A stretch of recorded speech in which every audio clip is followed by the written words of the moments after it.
Next question relates to preterism, and so first I might ask you to help us define that term for those unfamiliar with it. And then this viewer asks and says, I've recently jumped into the preterist vacuum. I've struggled with full preterism and its seemingly plausible interpretation. I know how bad it is, and I've been trying to convince myself psychologically against it. Okay, first, excuse me, what preterism is comes from the Latin word for the past, pastism, basically. And preterism is the view that many of the prophecies of the New Testament, which are typically understood as applying to the future, the end of the world, are actually prophecies that were fulfilled in our past. So let's say the Apostle John writes the book of Revelation. Most evangelical Christians think that the events of Revelation are yet to be fulfilled in our future. That's called futurism. And a preterist is someone who says, no, I think that the book of Revelation was largely fulfilled in the first century, in John's future, but in our past. So that's the preterist understanding.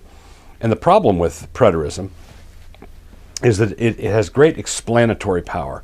It explains a lot of passages very well. This generation will not pass away until all these things are fulfilled. Well, Jesus said this generation, the one he was in. It has the explanatory power. It explains all the passages that say the time is at hand, the night is almost past, the Lord is at the door. The sense of the imminent return of Jesus in the New Testament. Preterism explains very nicely. The problem with preterism is that when you buy a new hammer, everything looks like a nail. And because it has a great explanatory power with many passages, and it really does, some people have adopted what some call full preterism or consistent preterism, and what opponents would call hyper-preterism. And that is the view that says all of the prophecies of the New Testament were fulfilled in the first century, which means there's no resurrection of the dead in our future. There's no eschatology. There's no terminus of our history. Things are just going to go on forever. Now there are. For my money, I would describe myself as a partial preterist. I believe that preterism is an orthodox biblical way to handle many of the passages. But full preterism is the shiny hammer that makes everything look like a nail. It thinks that because it has great explanatory power here, here, here, and here, it explains absolutely everything. Well, the problem is that it explains you right out of the Orthodox Christian faith, because full preterism is not just a debate about the timing of the second coming. It involves other things like the nature of the resurrection body, the nature of the last day, the nature, it involves things that are much closer to the heart of the gospel.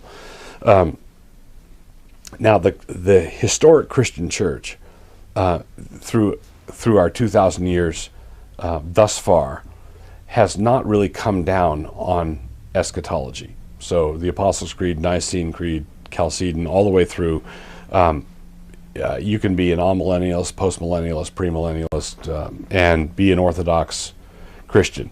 The only eschatological statement that the historic Christian church has ever made is that full preterism is wrong.